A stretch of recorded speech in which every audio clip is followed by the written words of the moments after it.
Our channel the SR academy. आज हम लोग देखने वाले हैं प्रीवियस ईयर के इम्पोर्टेंट क्वेश्चन पेपर जो मॉडल सेटअप जो है आपका 2022-23 का है और ये साइंस का है क्लास 10 के लिए। ये आने वाले अपकमिंग एग्जाम के लिए काफ़ी ज़्यादा इम्पोर्टेंट है और इस तरह का हम लोग और भी सारा सेट देखेंगे, लेकिन सबसे पहले इसका सवाल देख लेते हैं। धीरे धीरे करके सारे सवालों को हम लोग कैरी कर लेंगे, तो चैनल के साथ बने रहें। पहला सवाल है, दाढ़ी बनाने में किस प्रकार के दर्पण का उपयोग किया जाता है। हम लोग जो भी सवाल पढ़ रहे हैं ये प्रीवियस ईयर के सवालों को पढ़ रहे हैं। इसके बाद हम लोग देखेंगे कि इस बार जो है क्वेश्चन कैसे पूछा जाएगा, क्योंकि पिछले बार क्या कर दिया गया था कि 40 मार्क्स के लिए सब्जेक्टिव और 40 मार्क्स के लिए जो ऑब्जेक्टिव किया गया था, जिसके लिए चैप्टर को डिवाइड कर दिया गया था। उन्हें कुछ पर्टिकुलर चैप्टर को बांट दिया गया था कि इस चैप्टर से ही आपका ऑब्जेक्टिव आएगा, और कुछ पर्टिकुलर चैप्टर को बांट दिया गया था कि इस सब चैप्टर से जो है सब्जेक्टिव आएगा। लेकिन इस बार ऐसा कुछ भी नहीं बोला गया है। इस बार सीधा शब्दों में बताया गया है कि टोटल बुक से जितना सिलेबस में दिया है उसके हिसाब से सब्जेक्टिव भी होगी और ऑब्जेक्टिव भी रहने वाला है। तो अभी जो हम लोग देख रहे हैं वो प्रीवियस ईयर के सारे सवालों को देख रहे हैं। इससे क्या होगा कि वो सारे चैप्टर का ऑब्जेक्टिव क्लियर हो जाएगा जो एग्जाम में पॉसिबल रहता है, पूछा जा सकता है। ठीक है, तो ये हम लोग कंप्लीट कर लेते हैं। ये सब कंप्लीट होने के बाद आप लोगों को अलग से कुछ क्वेश्चन कराया जाएगा जो अपकमिंग एग्जाम के लिए और भी ज़्यादा इंपॉर्टेंट होगा, उस चैप्टर से जो सब्जेक्टिव बेसिस पर पूछा जाता है। तो हमारे ग्रुप के साथ बने हुए रहें और क्लास को एंजॉय करते हैं। पहला सवाल लिखा है, दाढ़ी बनाने में किस प्रकार के दर्पण का उपयोग किया जाता है। इससे पहले जो कल वीडियो अपलोड किए थे उसमें आपको इसके बारे में बताए भी थे कि दाढ़ी बनाने में किस प्रकार के दर्पण का उपयोग किया जाता है। तो ऑप्शन नंबर सी, अवतल दर्पण का उपयोग किया जाता है। ठीक है, क्वेश्चन नंबर 2 पे आते हैं। गोलीय दर्पण में फोकस दूरी और वक्रता त्रिज्या के बीच में क्या संबंध है। तो शायद आप लोग को याद होगा, अगर इससे पहले वाला वीडियो जाकर देखे होंगे तो हम लोग फॉर्मूला पढ़े थे, F इक्वल टू R/2। एक फॉर्मूला ये था और एक था R इक्वल टू 2 × F। ठीक है, ये दो फॉर्मूला है। अब देखिए इसमें से कौन सा दिया हुआ है, तो ऑप्शन नंबर जो बी है वो आपका आंसर हो जाएगा, क्योंकि इस फॉर्मेट में दिया हुआ है। बस आप ये फॉर्मूला याद रख लीजिए दोनों। क्वेश्चन नंबर 3 पे आते हैं, और क्वेश्चन नंबर 3 जो भी है वो भी रिपीट सवाल है, और इससे पहले वाले सेट में भी यही 3 वाला ही सवाल ही कराया गया था। तो लिखा है कि प्रकाश के अपवर्तन की क्रिया में कौन सी भौतिक राशि अपरिवर्तित रहती है। प्रकाश का अपवर्तन हम बताए थे कि प्रकाश की किरणें जब एक माध्यम से दूसरे माध्यम में प्रवेश करती है वो अभिलंब की ओर झुकने लगती है। ठीक है, तो प्रकाश किसी प्रक्रिया को कहा जाता है प्रकाश का अपवर्तन। तो कहा गया है कि इसमें कौन सी राशि जो अपरिवर्तित रहती है यानी नहीं बदलती है। तो इसका जो आंसर हो जाएगा वो हो जाएगा आवृत्ति। आवृत्ति नहीं बदलती है। ठीक है, उम्मीद है कोई प्रॉब्लम नहीं हुआ होगा। तो यहाँ पे आंसर क्या हो जाएगा, आवृत्ति नहीं बदलती। ये तीनों सवाल जो इससे पहले वाले सेट में कंप्लीट किया गया है। चलिए इसके आगे हम लोग देखते हैं। क्वेश्चन लिखा हुआ है, 1 मीटर फोकस दूरी वाले उत्तल लेंस की क्षमता क्या होगी। देखिए क्षमता निकालने का फॉर्मूला होता है P इक्वल टू, क्षमता को हम लोग P से दिखाते हैं, ये होता है 1/f। ठीक है, ये पहला हो गया। और दूसरा P निकालने का एक और फॉर्मूला बता देंगे अभी दोनों क्या है, 100/f। ठीक है दोनों सेम ही। बस फर्क है कि बच्चों के लिए थोड़ा इजी हो जाता है कि अगर फोकस दूरी, अगर ये फोकस दूरी सेंटीमीटर में दिया हो तो ये फॉर्मूला यूज़ करेंगे, और अगर मीटर में दिया हो तो ये फॉर्मूला यूज़ करेंगे। दोनों में से आपको जो इच्छा हो यूज़ कर सकते हो, आंसर दोनों से ही आता है। ठीक है, और वैसे भी इसका जो क्षमता होता है, इसका एसआई जो यूनिट होता है वो हम लोग डी यानी डायोप्टर का इस्तेमाल करते हैं। कभी कभी ये भी सवाल पूछता है कि लेंस की क्षमता का एसआई मात्रा क्या होता है। ठीक है, तो मेरे पास जो फोकस दूरी दिया है वो कितना दिया हुआ है, 1 दिया हुआ है। तो हम लोग फॉर्मूला बैठाएंगे सीधा, 1 मीटर दिया हुआ है तो हम लोग सीधा मीटर वाला फॉर्मूला बैठाते हैं, मेरा आंसर आ जाएगा। चलिए बैठा के बताते हैं कैसे होगा। तो ये वाला फॉर्मूला यूज़ होगा, P इक्वल टू 1/f। तो P तो हमें मालूम नहीं है, और ये रहा 1, और f का वैल्यू दिया हुआ है 1 ही, क्योंकि मीटर में था इसलिए फॉर्मूला यूज़ किया। 1 और 1 कट जाएगा तो कितना आ गया, 1 ही रहेगा। और इसका एसआई यूनिट क्या निकलता है, डायोप्टर निकलता है। कितना है 1D।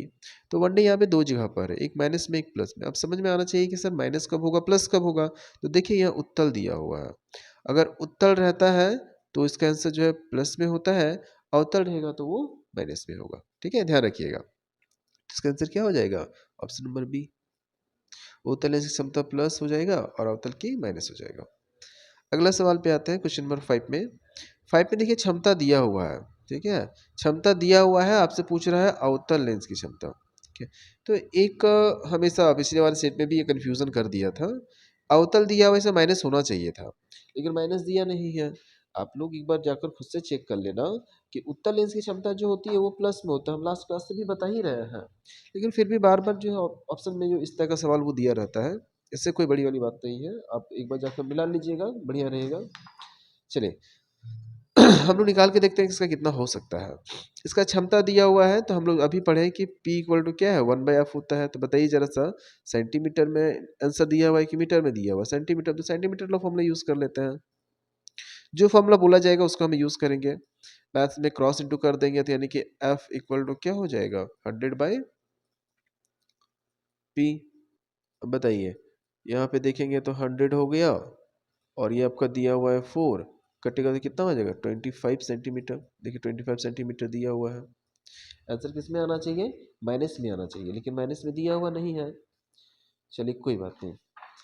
तो एक बार आप लोग क्या करेंगे कि एक बार कॉपी खोल कर, अपनी कॉपी मतलब बुक एक बार देख लीजिएगा जाकर लेंस की क्षमता में, तो आपको वहाँ पे जो है ना दिख जाएगा। तो एक बार आप लोग जरूर देख लीजिएगा। क्वेश्चन नंबर 6 पे आते हैं हम लोग। क्वेश्चन नंबर 6 अगर देखें तो 6 में लिखा है कि वाहनों के अग्रदीप में किस प्रकार के दर्पण का उपयोग किया जाता है। मौसम चेंज होने के कारण थोड़ा सा आवाज़ डाउन जा रहा है। प्रयास रहेगा कि जल्दी ही फिर से उसी लहजे में पढ़ाया जाएगा और आप लोगों को वो सारी चीज़ें बताया जाएगा जो एग्ज़ाम के लिए पॉसिबल होगा, सब्जेक्टिव भी और ऑब्जेक्टिव भी। थोड़ा सा इंतज़ार कर लेते हैं, उसके बाद फिर आपको पता चलेगा। तो ये आप लोग देख लीजिएगा। जहाँ तक सवाल की बात है तो ये सवाल हमें जो है गलत लग रहा था। अवतल का नेगेटिव होता है, उत्तल का पॉजिटिव होता है, ठीक है। ध्यान रखिएगा इस बारे में, या नोट करके कहीं लिख लीजिएगा, क्योंकि ये सब छोटा छोटा चीज़ होता है जो कंफ्यूजिंग वाला होता है, जो कभी भी भूला जा सकता है। आगे बढ़ते हैं। वाहनों के अग्रदीप में किस प्रकार के दर्पण का इस्तेमाल किया जाता है। वाहनों में दो तरह के दर्पण का इस्तेमाल करते हैं। एक हम लोग साइड मिरर में जो इस्तेमाल करते हैं, जिसमें हम लोग फेस देखते हैं वो, और एक गाड़ी का हेडलाइट। तो हेडलाइट को कहा जाता है अग्रदीप, ठीक है।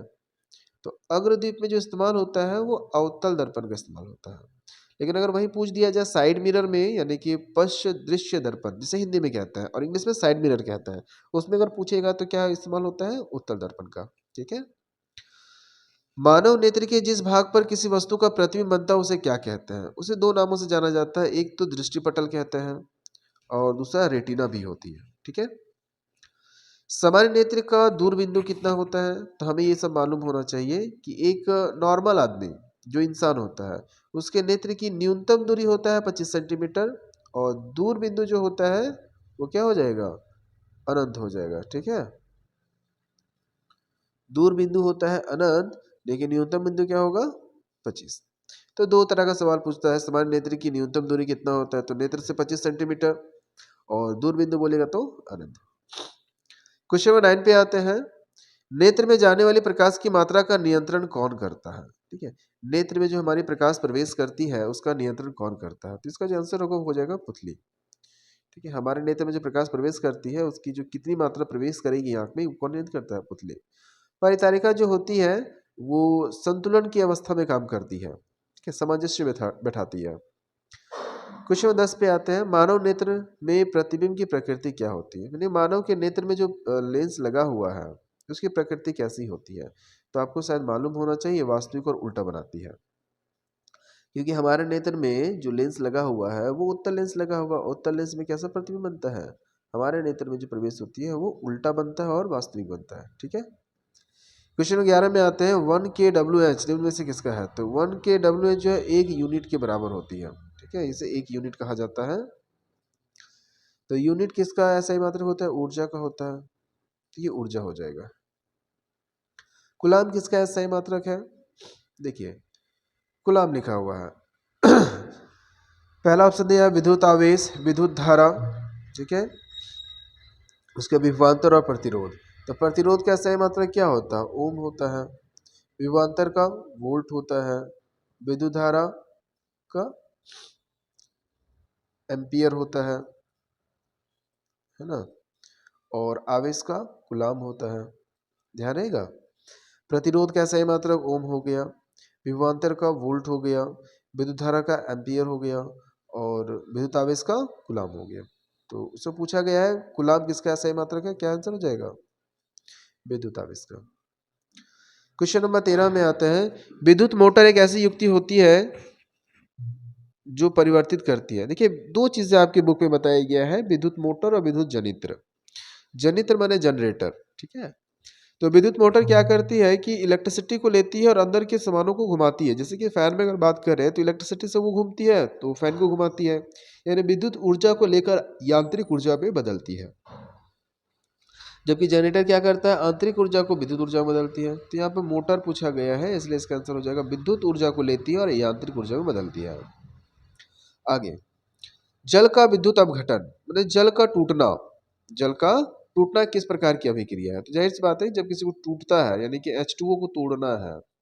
आपको मालूम होगा H2O को तोड़ने के लिए इलेक्ट्रिसिटी का इस्तेमाल किया जाता है, तो तोड़ा जाता है। तो कौन सा अभिक्रिया होगा? वियोजन अभिक्रिया होगा। उम्मीद है कोई प्रॉब्लम नहीं हुआ होगा। ये एक इक्वेशन दिया हुआ है, अब बोल रहा है कि बताइए इस इक्वेशन में किस पदार्थ का उपचयन हो रहा है। उपचयन का मतलब होता है ऑक्सीजन का बढ़ जाना। तो आप ही देख के बताओ किस में ऑक्सीजन बढ़ रहा है। तो यहाँ पे H है, लेकिन यहाँ पे H2 जो है उसमें H जुड़ गया है, तो यानी इसका आंसर क्या हो जाएगा? हाइड्रोजन में बढ़ रहा है। ऑप्शन नंबर डी हो जाएगा। कोई दिक्कत है? नहीं होना चाहिए। देखिए ये डायग्राम देखिएगा, क्वेश्चन नंबर 16 जो है उसका डायग्राम देखिएगा। डायग्राम दिया हुआ है, इसमें क्या बोला गया है? देखिए लिखा है स्टैंड है, लोहे की कील है, कॉपर सल्फेट का विलयन है, प्रकनली और धागा। तो इसमें क्या है देखिए, एक दिया लोहे की कील। लोहे की कील का मतलब क्या है? Fe दिया हुआ है और इसकी अभिक्रिया किसके साथ हो रही है? कॉपर सल्फेट, यानी किसके साथ? CuSO4 के साथ अभिक्रिया कराई गई है। तो आप ही जरा बताइए इसके साथ अभिक्रिया होगा तो क्या होगा? ये अधिक अभिक्रियाशील धातु है और ये कम अभिक्रियाशील धातु है, तो ये क्या करेगा? इसमें से अभिक्रिया अगर करता भी है तो ये क्या करेगा बताइए? तो Fe जो है वो अभिक्रिया करके SO4 के साथ रहेगा और किसको बाहर निकाल देगा? Cu को बाहर निकाल देगा। तो बताइए जरा मेरे यहाँ पे किस तरह का अभिक्रिया हुआ? विस्थापन अभिक्रिया, ठीक है। वैसी रासायनिक अभिक्रिया जिसमें अधिक अभिक्रियाशील धातु कम अभिक्रियाशील धातु उसके यौगिक से हटा देती है और उसका जगह खुद ले लेती है, ठीक है। तो पहले क्या था? कॉपर सल्फेट था, यह आयरन सल्फेट बन दिया, इसलिए इसका रंग भी बदल जाता है। अगला सवाल पर आता है, निम्नलिखित में से कौन प्राकृतिक सूचक है? प्राकृतिक सूचक ऐसा सूचक होता है जो प्रकृति से प्राप्त होती है और जो अम्ल और क्षारक की प्रकृति को बताती है। तो इसका जो आंसर हो जाएगा वो हो जाएगा लिटमस पत्र। अगर सवाल पूछ लिया जाए संश्लेषित, तो ये दोनों जो है संश्लेषित है, ठीक है, मिथाइल ऑरेंज और फिनोल्फथालीन। सॉरी, मिथाइल जो है वो आपका रंगीय सूचक है। तो हमसे पूछा गया प्राकृतिक सूचक का आंसर क्या हो जाएगा? लिटमस पत्र, ठीक है। कोई प्रॉब्लम है किसी को? आगे लिखा हुआ है किसी विलियन का पीएच मान 10 है, वो क्या हो सकता है? तो आपको शायद मालूम होगा पीएच स्केल में हम लोग जानते हैं कि 3 कैटेगरी बटा हुआ है। पहला जो है 0 से स्टार्ट होता है, बीच में 7 होता है और एक 14 होता है। अगर किसी का पीएच मान 0 से लेकर 7 के बीच में रहता है, 0 से लेकर 7 के बीच में रहता है तो वो अम्ल कहलाता है, और 7 से ज़्यादा और 14 के बीच में रहता है तो क्षारक कहलाता है, और 7 ही होता है तो वो उदासीन कहलाता है। जिसका कम पीएच मान वो अधिक प्रबल अम्ल, जिसका ज़्यादा पीएच मान उसका प्रबल क्षारक। तो 10 से बोला है, किसी भी का पीएच मान 10 है तो क्या होगा? क्षारक होगा। क्षारक और क्षार में क्या डिफरेंस है? क्षारक होता है सूखा, जल मिला देंगे, यानी पानी के साथ घोली जो अवस्था में होता है उसे कहते हैं क्षार। खैर, अगले सवाल पे आते हैं। देखिए ये दिया हुआ है एक चित्र है, इस डायग्राम को देखिए और बताइए इसका क्या संकेत का मतलब होगा। हमें हमेशा हाथ साफ करना चाहिए बता रहा है, साइन है। हमें प्रयोगशाला में हाथ धोकर जाना चाहिए, हमें अम्ल से हाथ धोना चाहिए, या सांद्र अम्ल क्षार वाले बर्तनों का संकेत है। देखिए ये बताता है जब भी हम किसी प्रयोगशाला में जाते हैं तो इस तरह का साइन बना हुआ रहता है। इसका मतलब होता है कि चेतावनी दिया हुआ है कि अगर ये अम्ल या क्षारक अगर हमारे हाथ में गिरता है तो ये हमारे हाथ को जला सकती है। तो ऑप्शन नंबर डी हो जाएगा। आगे पूछा है कि इमली में कौन सा अम्ल पाया जाता है। देखिए हम पहले ये बता देना चाहते हैं आप लोगों को, केवल इमली ही नहीं, आप लोगों को कुछ चीज़ें पहले से याद रखना है। जैसे कि हम क्या क्या बताए थे इससे पहले वाले वीडियो में, सिरका, संतरा, इमली, टमाटर, खट्टा खट्टा दूध या दही या नींबू और चींटी या नेटल का डंक। आपको इतना तो कम से कम याद करना पड़ेगा। इससे ज़्यादा कर सकते हैं तो अच्छी बात है, हम वापस रिपीट कर रहे हैं। सिरका जिसमें एसिटिक अम्ल पाया जाता है, संतरा जिसमें सिट्रिक अम्ल पाया जाता है, इमलिक जिसमें टार्टरिक अम्ल पाया जाता है। कौन सा अम्ल? टार्टरिक अम्ल। और साथ ही साथ टमाटर जिसमें ऑक्जेलिक अम्ल पाया जाता है। खट्टा दूध या दही बोलेंगे तो लैक्टिक अम्ल पाया जाता है। नींबू बोलेंगे तो सिट्रिक अम्ल पाया जाता है। संतरा और जो नींबू है दोनों में सेम रहता है, ठीक है। संतरा नींबू में क्या होता है? सेम होता है। चींटी और नेटल का डंक जो है वो दोनों सेम होता है। तो आपको पूरा लिस्ट याद रखना पड़ेगा, इतना कम से कम याद करना पड़ेगा। देखिए इसमें लिखा है इमली में कौन सा अम्ल पाया जाता है, तो इमली में कौन सा? टार्टरिक अम्ल होगा, ठीक है। कौन अधातु कमरे के ताप पर द्रव अवस्था में पाई जाती है? देखिए यहाँ पे क्या है, दो चीजें, एक धातु पूछता है एक अधातु पूछता है। धातु कौन सी? अधातु। अधातु पूछेगा तो आपका ब्रोमीन हो जाता है, और अगर धातु पूछा तो पारा हो जाएगा, ठीक है। निम्नलिखित में से किस पदार्थ का उपयोग अग्निशामक बनाने में किया जाता है? अग्निशामक मैंने बम बारूद वगैरह बनाने में किया जाता है, तो इसका जो आंसर होगा वो सोडियम हाइड्रोजन कार्बोनेट, जिसे बाइकार्बोनेट भी कहते हैं।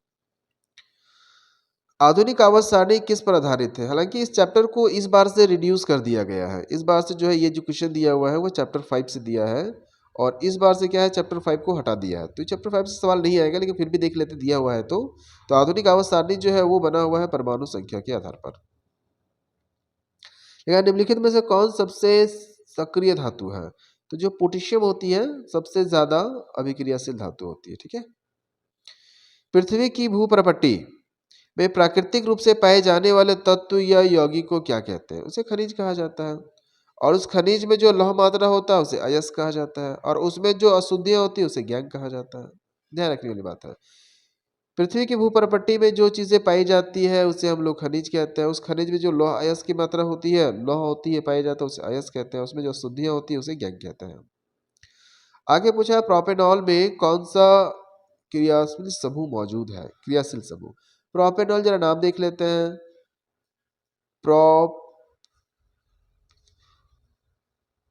प्रोपेनॉल, ठीक है। देखिए इसका हिंदी नाम से तो थोड़ा कंफ्यूजन हो सकता है, लेकिन इंग्लिश नाम में इसका कोई कंफ्यूजन नहीं बचता है। लास्ट देखिए, लास्ट अगर OL है तो अल्कोहल का ग्रुप जाएगा, ठीक है। AL रहेगा तो एल्डिहाइड का ग्रुप जाएगा। कीटोन के लिए क्या होता है बताइए, आप लोग में से कोई बताइए। 1 रहता है ना, लास्ट में ONE1 रहेगा, कीटोन का ग्रुप जाएगा। कार्बोक्सिलिक के लिए क्या होता है? ओइक एसिड रहेगा, ठीक है। इसकी पहचान है, नाम से पहचान कीजिए। अभी इस छोटे से वीडियो में इस चैप्टर का पूरा कार्बनिक यौगिक तो बताया नहीं जा सकता। प्रयास रहेगा, अगर आप लोगों का कमेंट उस तरह से रहता है तो इस चैप्टर के बारे में अच्छे से डिटेल करेंगे। फिलहाल यहाँ देखते हैं प्रोपेनॉल पहचान के लिए क्या है। लास्ट पूरा वर्ड मत देखिएगा, लास्ट में देखिएगा। OL अल्कोहल, AL एल्डिहाइड, 1 होगा कीटोन, ओइक एसिड होगा कार्बोक्सिलिक एसिड, ठीक है। तो इसमें पूछा है प्रोपेनॉल यानी कि AL है, तो इसका आंसर क्या हो जाएगा? ऑप्शन नंबर 1, ठीक है। देख लीजिएगा। क्वेश्चन 27 पे आते हैं। प्रकाश संश्लेषण प्रक्रिया में निम्नलिखित में से क्या नहीं होता है? तो प्रकाश संश्लेषण में जल का टूटना होता है, ऑक्सीजन की मुक्ति होना भी होता है, कार्बन डाइऑक्साइड का मुक्त होना भी होता है। कार्बन डाइऑक्साइड मुक्त नहीं, कार्बन डाइऑक्साइड उपयोग। तो प्रकाश संश्लेषण की प्रक्रिया में कार्बन डाइऑक्साइड का उपयोग नहीं होता है, ठीक है। एक मिनट रुकिएगा रुकिए रुकिएगा, ये गलत हो जाएगा। ऑप्शन नंबर C होगा। जल टूटता है, ऑक्सीजन भी मुक्त होता है, ऑक्सीजन निकलती है, ठीक है। कार्बन डाइऑक्साइड का मुक्त होना, तो कार्बन डाइऑक्साइड निकलता नहीं, उसे कार्बन डाइऑक्साइड की आवश्यकता होती है, तो गलत ये हो जाएगा। फ्लोएम से खाद्य पदार्थों का परिवहन पौधों में किस दिशा में होती है? तो जाइलम क्या होता है कि सभी चीजों को पत्तियों तक पहुंचाती है बनने के लिए। फ्लोएम क्या होता है, बनने के बाद सभी दिशाओं में भेज देती है, तो ऊर्ध्वमुखी भी होता है और नीचेमुखी भी, यानी कि दोनों डायरेक्शन में भेजती है। तो इसका आंसर जो है हो जाएगा आपका सी। ठीक है, चलिए आगे देखते हैं। वृक्क की संरचनात्मक तथा क्रियात्मक इकाई को क्या कहा जाता है? ठीक है, तो इसको वृक्क है, तो इसका जो आंसर हो जाएगा ये आपका है question number option number B. Question number 30 पे आते हैं। फलों को पकाने के लिए कौन सा हार्मोन उत्तरदायी होता है? इसका जो आंसर होगा वो हो जाएगा इथिलीन, ऑप्शन नंबर सी। अगले सवाल पे आते हैं। एस्ट्रोजन स्रावित होता है। एस्ट्रोजन जो है वो मादा जनन हार्मोन है, तो जाहिर सी बात है मादा जनन हार्मोन है तो कहां से निकलेगा? अंडाशय से, ऑप्शन नंबर 1। ठीक है, नर युग्मक और मादा युग्मक के संलयन को क्या कहते हैं? तो इसे पहले वाले सेट में भी बताए थे, उसे जनन कहा जाता है। ठीक है, देखिए यहाँ पर जो है एक डायग्राम है और इसमें बताया गया है कि यह जो जनन हो रहा है वो किस विधि से हो रहा है। तो यहाँ से टूट कर ये अलग हो जाएगा और ये फिर एक नया बना देगा, तो इस प्रकार के जनन को कहा जाता है मुकुलन।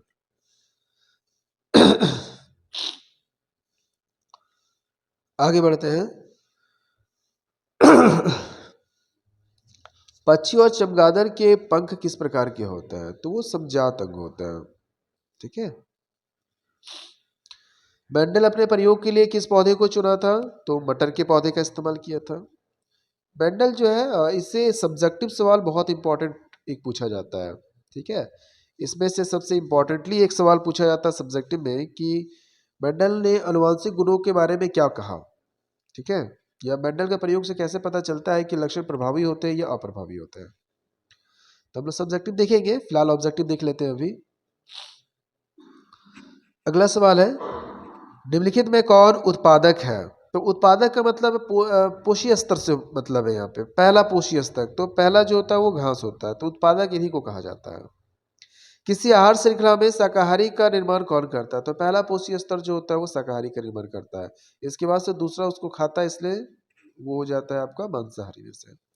एक सवाल और पूछा जाता है कि एक पोषी स्तर से दूसरे पोषी स्तर में भोजन का कितना प्रतिशत वो ऊर्जा पहुंचती है? तो याद रखिएगा 10%। ठीक है, पहला पोषी स्तर में जो ऊर्जा होती है उसे जब कोई दूसरा पोषी स्तर खाता है तो उसमें पहला का 10% आगे पहुंचता है, फिर इसके बाद का आगे का 10% पहुंचता है, मैंने हर स्तर में 10% करके आगे बढ़ते रहता है। आगे बढ़ते हैं 38 पे, 3 सवाल है, जल्दी से देख लेते हैं। ओजोन परत के अपक्षय के लिए कौन जिम्मेदार है? तो क्लोरोफ्लोरोकार्बन, ऑप्शन नंबर सी। निम्नलिखित में से कौन जैव मात्रा ऊर्जा स्रोत का उदाहरण नहीं है? ठीक है, लिखा क्या है देखिएगा, निम्नलिखित में से जैव मात्रा का एग्जाम्पल नहीं है। जैव मात्रा में जिसमें जीवन से जुड़ा हुआ, तो ये देखिए लकड़ी है, गोबर गैस भी है, कोयला भी है, नाभिक की ऊर्जा नहीं है। ठीक है, आगे बढ़ते हैं। अंतिम सवाल है, पवन ऊर्जा प्राप्त करने के लिए, तो पवन ऊर्जा कैसे प्राप्त होता है? पवन चक्की से पवनों को घुमाया जाता है, चक्की होता है, आपको मालूम होना चाहिए। इस तरह का एक चक्की लगा रहता है, ऊपर में ब्लेड टाइप का, है ना, और ये जो ब्लेड होता है वो घूमता है और घूमने से क्या होता है? ऊर्जा निकलती है। इसके लिए पवनों की स्पीड कितना होना चाहिए? 15 किलोमीटर प्रति घंटा। ठीक है, उम्मीद है कि सारी सवाल जो है अच्छे से समझ में आया होगा और समझने में कोई प्रॉब्लम नहीं हुआ होगा। इसके बाद का हम लोग साइंस का और भी 3-4 सेट देखेंगे। उसके बाद आप लोगों को कुछ एक्स्ट्रा सवाल कराया जाएगा, ये लास्ट में होगा, जिसमें एग्जाम के लिए पॉइंट टू पॉइंट आंसर होगा, वैसा सवाल जो एग्जाम के लिए एकदम पॉइंटली बैठ जाएगा। तो हमारे साथ बने हुए रहे। तो आगे हम लोग देखते हैं इसके बाद क्या करना है। Thank you.